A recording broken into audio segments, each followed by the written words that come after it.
भगवान विष्णु का विराट स्वरूप विश्वरूपा एक अत्यंत रहस्यमय, दिव्य और गूढ़ रूप है, जो उन्होंने महाभारत के युद्ध से पहले अर्जुन को श्रीमद् भगवद गीता के दौरान दिखाया था।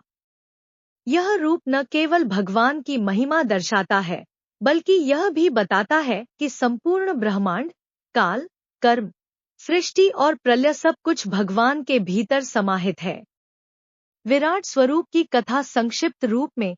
पृष्ठभूमि: कुरुक्षेत्र का युद्ध। महाभारत में जब कुरुक्षेत्र में युद्ध आरंभ होने वाला था, तो अर्जुन अपने ही संबंधियों के विरुद्ध युद्ध करने से मन में व्याकुल हो गए। उन्होंने श्री कृष्ण से कहा, मैं अपने ही भाई बांधवों, गुरुजनों और मित्रों के विरुद्ध धनुष नहीं उठा सकता। श्री कृष्ण ने अर्जुन को तब भगवद गीता का उपदेश देना प्रारंभ किया।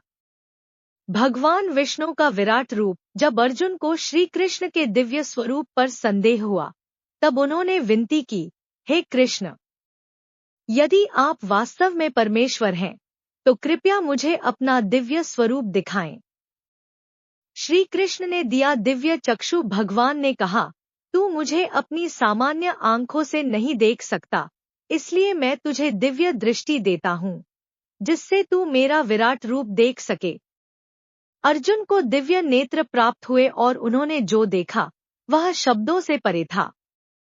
विराट रूप का वर्णन। भगवद गीता अध्याय 11।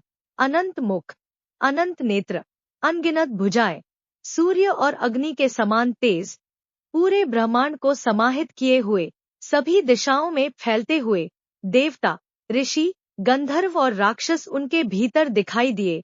समय, काल भी उनके मुख में सबको निगलता हुआ दिखा। युद्ध में मरने वाले योद्धा पहले से ही भगवान के मुख में प्रवेश करते हुए दिखाई दिए। अर्जुन भयभीत और आश्चर्यचकित हो गए। उन्होंने कहा, हे प्रभु, आप अनंत हैं, सब कुछ आप ही हैं। मैं आपको पहचान नहीं पा रहा, कृपया पुनः अपने सौम्य रूप में आ जाइए। श्री कृष्ण का उत्तर, मैं ही समय हूँ, संसार का संहार करने वाला। युद्ध में जो वीर मारे जा रहे हैं, वे मेरी इच्छा से ही पहले ही नष्ट हो चुके हैं। तू मात्र निमित्त मात्र बन। फिर भगवान ने पुनः अपना मानव रूप प्रकट किया और अर्जुन को युद्ध के लिए प्रेरित किया। विराट स्वरूप का आध्यात्मिक महत्व। विराट रूप। ईश्वर सर्वत्र व्याप्त है, हर कण में।